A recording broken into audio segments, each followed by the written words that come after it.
Online class में हम part 1 प्राकृतिक संसाधन, इसके अंतर्गत पिछले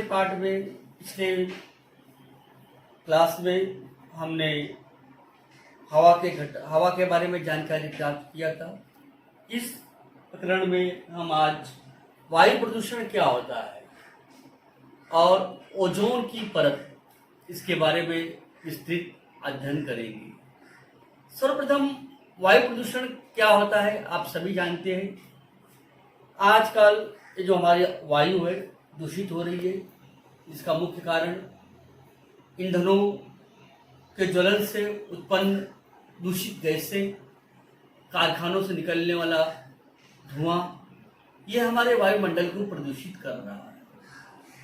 ये जो विषैली गैसें हैं जब वायुमंडल में मिलती है तो वायुमंडल हमारी प्रदूषित हो जाती है और इसे हम वायु प्रदूषण कहते हैं। तो आइए, कौन कौन सी विषैली गैसें इस वायुमंडल में मिलती है इसके बारे में हम लोग सविस्तर अध्ययन करेंगे। Nitrogen dioxide, carbon dioxide, carbon monoxide, sulphur dioxide और काली, ये सभी जो गैसें हैं विस्तृत रूप से जब ये हवा में मिल जाती है, ये गैसें ईंधनों के ज्वलन से हवा में छोड़े जाने वाले घातक गैसें, nitrogen dioxide, carbon dioxide, sulphur dioxide, carbon monoxide और काली,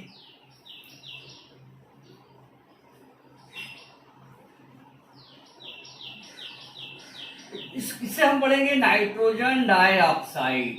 nitrogen dioxide,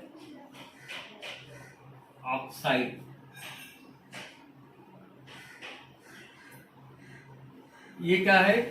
carbon dioxide.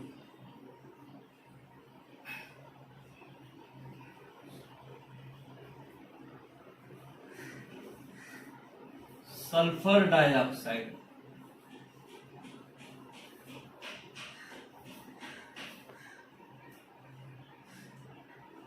Carbon monoxide.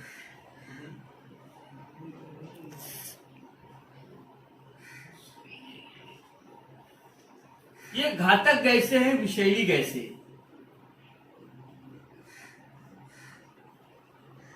जब हवा में मिलती है तब वायु प्रदूषण होता है, हवा विषैली होती है। आइए चित्र के माध्यम से हम देखते हैं ये घातक गैसें किस प्रकार से वायुमंडल में मिलती है। आइए देखते हैं। यह बड़े बड़े उद्योग धंधों से, कारखानों में ईंधनों के ज्वलन से वायु प्रदूषण होता है। इस आकृति में हम देख रहे हैं कारखानों के जो चिमनियों से जो विषैला धुआं निकल रहा है जो वायुमंडल को प्रदूषित कर रहा है। इस प्रकार से हमारी वायुमंडल प्रदूषित हो रही है। अब दूसरी आकृति में देखेंगे। इस दूसरी आकृति में हम देखते हैं टैक्सी है, मोटर है, वाहन है, इनसे धुआं निकल रहा है। ये जो धुआं है जब वातावरण में मिलता है तो हमारी वायुमंडल की ऑक्सीजन प्रदूषित होती है और हमारा वायु प्रदूषण होता है। अब तीसरी आकृति में यहाँ पे जंगल में आग लगी हुई है और आग से निकलने वाला जो धुआं है हमारे वायुमंडल को प्रदूषित कर रहा है। इस प्रकार हमारा वायुमंडल प्रदूषित हो रहा है। अब हम ओजोन की परत, इसके बारे में अध्ययन करेंगे। ओजोन क्या होता है, ओजोन की परत क्या होती है, ये हमारे लिए महत्वपूर्ण क्यों है, इसके बारे में जानकारी प्राप्त करना बहुत जरूरी है। आप लोग बरसात के मौसम में अपने शरीर की रक्षा करने के लिए छाते का उपयोग करते हैं। उसी प्रकार जो सूर्य से निकलने वाली पराबैंगनी किरणें होती है, जो विषैली किरणें होती है, जो घातक किरणें होती है, वो सीधे हमारे को प्रत्यक्ष रूप से नहीं आती है। उसके बीच पे एक ओजोन लेयर होती है, ओजोन गैस होती है जो उसको रोकने का काम करती है। आइए देखते हैं चित्र के माध्यम से। देखिए ये ओजोन लेयर है। यहाँ छाता के रूप में हमने ओजोन लेयर दिखाया है। सूर्य से निकलने वाली विषैली किरणों से पृथ्वी की रक्षा करता है। छाता बारिश से हमें बचाता, ओजोन सूर्य से पृथ्वी पर जीवन बचाता है। अब दूसरे आकृति द्वारा हम देखेंगे, यह ओजोन की परत है।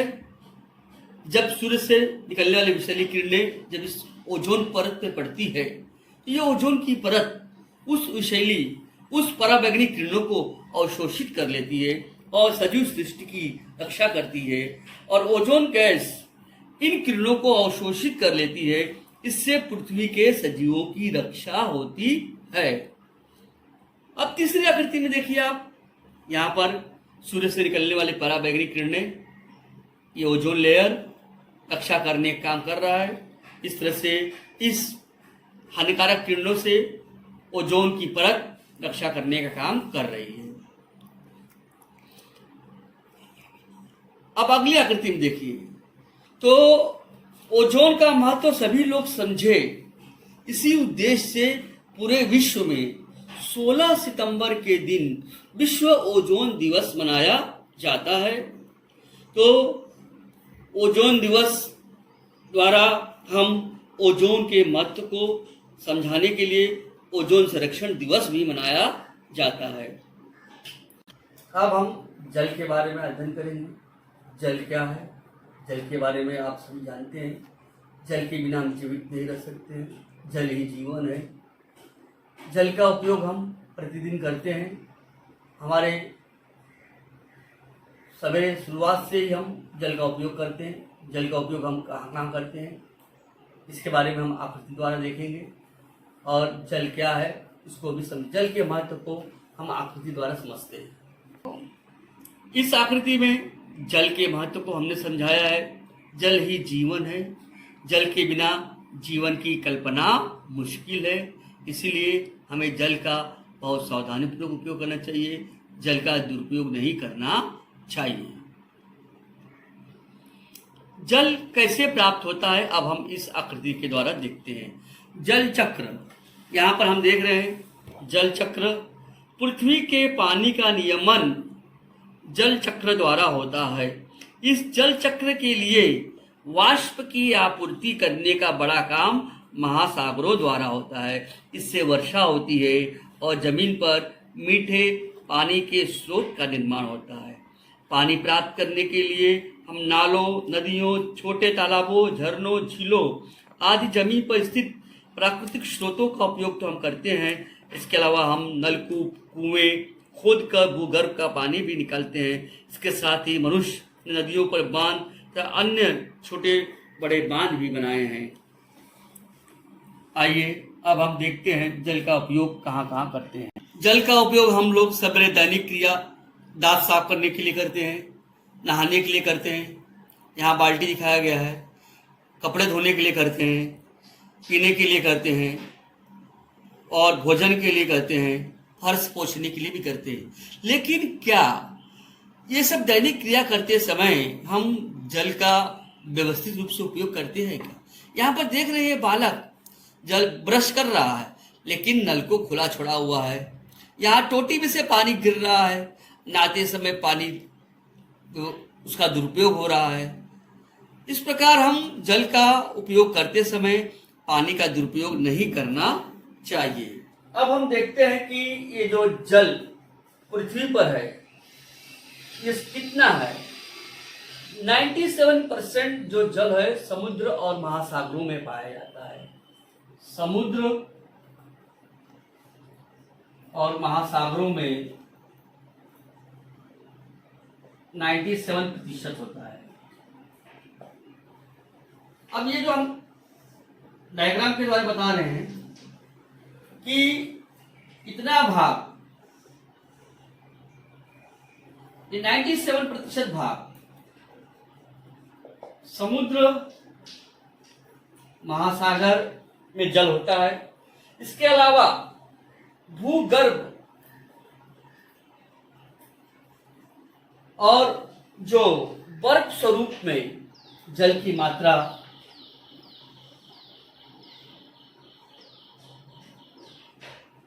बर्फ स्वरूप और जमीन में पानी की मात्रा 2.7% होती है। कहां पर? भूगर्भ प्लस जमीन। अब कितना पानी हो गया? 97 महासागर में है, 2.7 कहाँ है? जमीन में, और बर्फ स्वरूप में। किस स्वरूप में?